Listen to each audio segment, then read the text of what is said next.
નમસ્કાર, હું છું પ્રિયંકા. તમે જોઈ રહ્યા છો સિટી કવરેજ ન્યૂઝ. આજના મુખ્ય સમાચાર. જૂનાગઢમાં સોમવારથી માં જગદંબાની આરાધનાનું પર્વ એટલે નવલી નવરાત્રીનો પ્રારંભ થનાર છે. જગદંબા જોગણી માતાને ગરબો પ્રિય હોય છે, તેમાંય માટીના ગરબા શુકનવંતા હોય છે. ત્યારે જૂનાગઢમાં હાલ ઠેર ઠેર રંગબેરંગી ગરબાનું વેચાણ થઈ રહ્યું છે. એક ગરબો 100 રૂપિયાથી લઈને 400 રૂપિયા સુધીનો મળે છે. જૂનાગઢ કૃષિ યુનિવર્સિટી હોસ્ટેલમાં વહેલી સવારના દીપડાના આટાફેરાથી વિદ્યાર્થીઓમાં ભયનું લખલખું પસાર થઈ ગયું છે.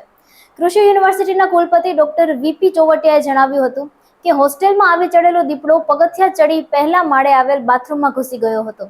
એક વિદ્યાર્થીને બહારગામ જવાનું હોવાથી વહેલી સવારે બાથરૂમમાં જતા દીપડો દેખાયો હતો. સદનસીબે દીપડો વિદ્યાર્થી પર હુમલો કરે તે પહેલા જ વિદ્યાર્થી નાસી છૂટ્યો હતો. જૂનાગઢમાં ભારતીય જનતા પાર્ટી જૂનાગઢ મહાનગર સેવા મોરચા દ્વારા રવિવારે નમો યુવા રન મેરેથોન દોડનું આયોજન કરવામાં આવ્યું છે. ત્યારે જૂનાગઢના વધુમાં વધુ લોકોને દોડમાં જોડાવા માટે પૂર્વ ડેપ્યુટી મેયર ગિરીશભાઈ કોટેચાએ અનુરોધ કર્યો છે.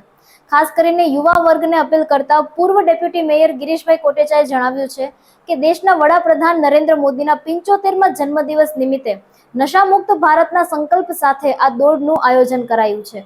21 સપ્ટેમ્બર રવિવારે એટલે કે આવતીકાલે સવારે 5:45 વાગ્યે બાઉદ્દીન કોલેજ ગ્રાઉન્ડ ખાતેથી દોડનો પ્રારંભ થશે, જે ઝાંસીના રાણીના સર્કલ થઈ પરત બાઉદ્દીન કોલેજ ખાતે સંપન્ન થશે. ત્યારે તમામ યુવાનો આ દોડમાં જોડાય તેવી અપીલ કરું છું.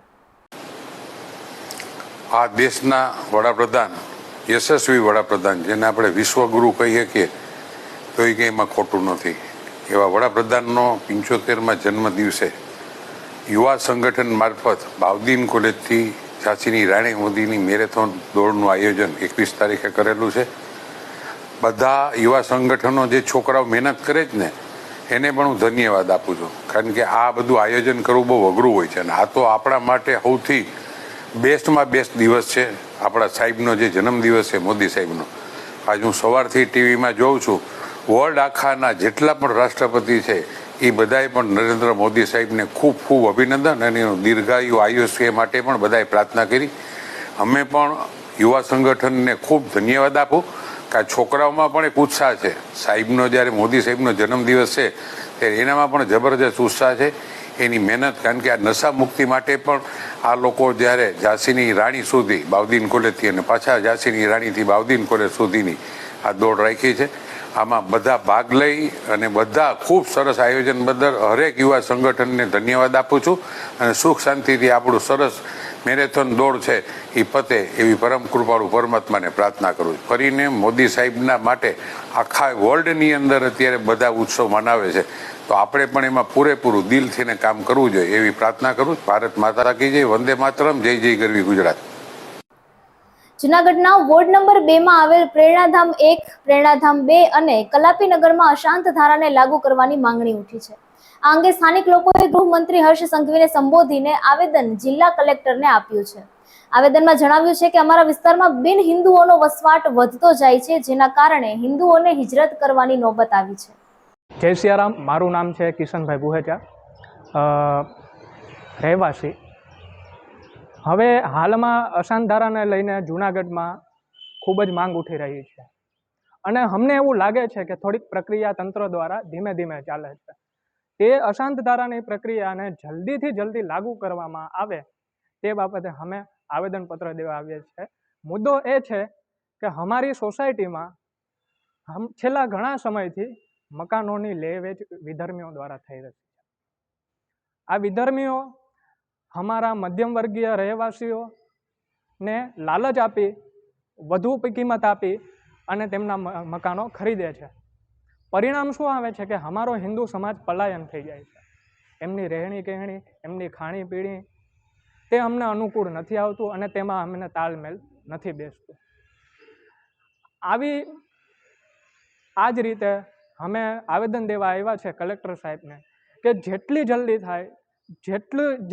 થાય એટલી વહેલી તકે આ અશાંત ધારો લાગુ કરવામાં આવે. જય શ્રી કૃષ્ણ. આપણે કલાપીનગર 1 સોસાયટી, કલાપીનગર 1, પ્રેરણાધામ 2, કલાપીનગર 1 અને પ્રેરણાધામ સોસાયટી, RTO ખામદોર રોડ વિસ્તાર. જૂનાગઢના વોર્ડ નંબર 4 માં આવેલ સરદારપરા ગરબી ચોકમાં 1950ની સાલમાં જય અંબે ગરબી મંડળની સ્થાપના થયેલ હતી. આ વર્ષે 75 વર્ષ પૂર્ણ કરેલા છે અને પ્લેટિનમ જ્યુબિલી ઉજવવા માટે જય અંબે ગરબી મંડળ આ વખતે થનગની રહ્યું છે. આ ગરબી મંડળમાં બાળકો પાસેથી કોઈ પણ જાતની એન્ટ્રી ફી લેવામાં આવતી નથી. તમામ બાળાઓને તદ્દન નિઃશુલ્ક આ ગરબીમાં રમાડવામાં આવે છે. ટેરિફ વોર, ડિપોર્ટેશન જેવા આકરા નિર્ણયો વચ્ચે અમેરિકન પ્રમુખ ડોનાલ્ડ ટ્રમ્પે H-1B વિઝા ફીમાં ધરખમ વધારો કર્યો છે. હવે H-1B વિઝા માટે $1 લાખ ફી ચૂકવવી પડશે. ટ્રમ્પના આ નિર્ણયથી ભારતીય આઈટી પ્રોફેશનલને મોટો ઝટકો લાગી શકે છે. 71% H-1B વિઝાનો ઉપયોગ ભારતીયો કરે છે. ગુજરાત સરકારે રાજ્યના ખેડૂતોને આધુનિક ખેતી તરફ વાળવા માટે એક મહત્વપૂર્ણ જાહેરાત કરી છે. હવે ખેડૂતોને ટ્રેક્ટર સહિત વિવિધ ખેત ઓજારોની ખરીદી પર મોટી નાણાકીય સહાય આપવામાં આવશે, જેનાથી માનવ શ્રમ અને ખર્ચ બંનેમાં ઘટાડો થશે. આ વર્ષે ટ્રેક્ટરની ખરીદી માટે ₹800 કરોડની જોગવાઈ કરવામાં આવી છે, જે ગયા વર્ષ કરતા બમણી છે. આ અંતર્ગત 80,000 ખેડૂતોને સહાય આપવાનો લક્ષ્યાંક છે. સિટી કવરેજ ન્યૂઝના ડેઇલી અપડેટ માટે અમારી ચેનલને લાઇક કરો, શેર કરો અને સબસ્ક્રાઇબ કરો. આવતીકાલે મળીશું ફરી નવા સમાચારો સાથે. City coverage news Junagadh.